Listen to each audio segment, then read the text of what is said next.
Hi, this is Tim Hegarty with the virtual training company C++ Fundamentals. We are looking at now static cast operators. A static cast operator is used to force a cast, and you as a programmer have to make sure you know what you're doing with this. And since this is just a fundamentals area, we're just going to look at this for a minute because you're stepping over or your bounds and could literally overstep your bounds by using a static cast to force various kinds of pointer conversions, which we'll see in the next slide here.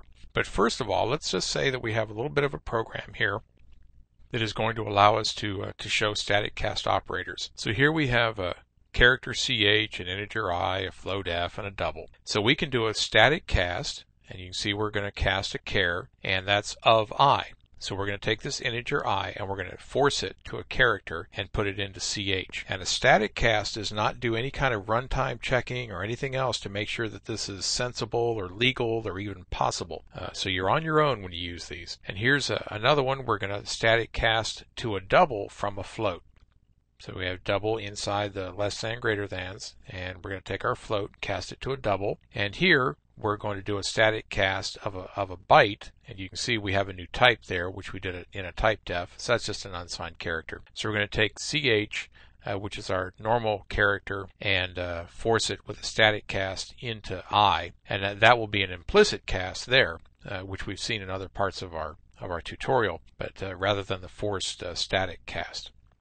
Now here's where we use a static cast to cast pointers up and down a class hierarchy. We've created a class called B, and then we've created another class called D, which is derived from B. So D is a superset of B. It is larger and could have, most likely does have, more methods and members in it than B had. So we have to be careful in banding about pointers between these two. So now we have a function called f, and it will take in a b pointer called pb, pointer to b, and it will take in a d pointer, pointer to d, pd. Well, here this is an unsafe static cast, but you can do it.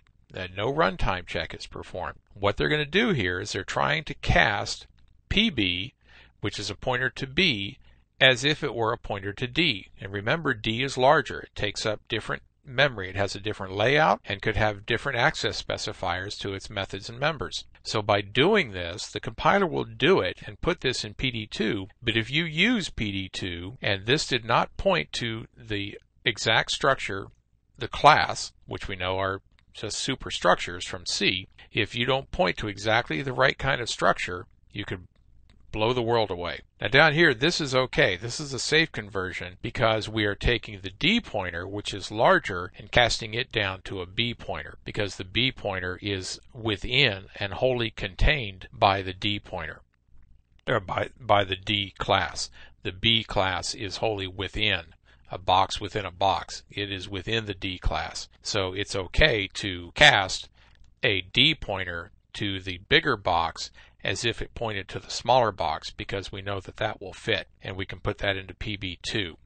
Okay, so just be careful with a static cast, and again, in the fundamentals, I hesitate to even bring it up, but it's something you're going to see in code, and you want to see what it's doing. It is forcing a cast of an expression to this type and then returning the result of that type.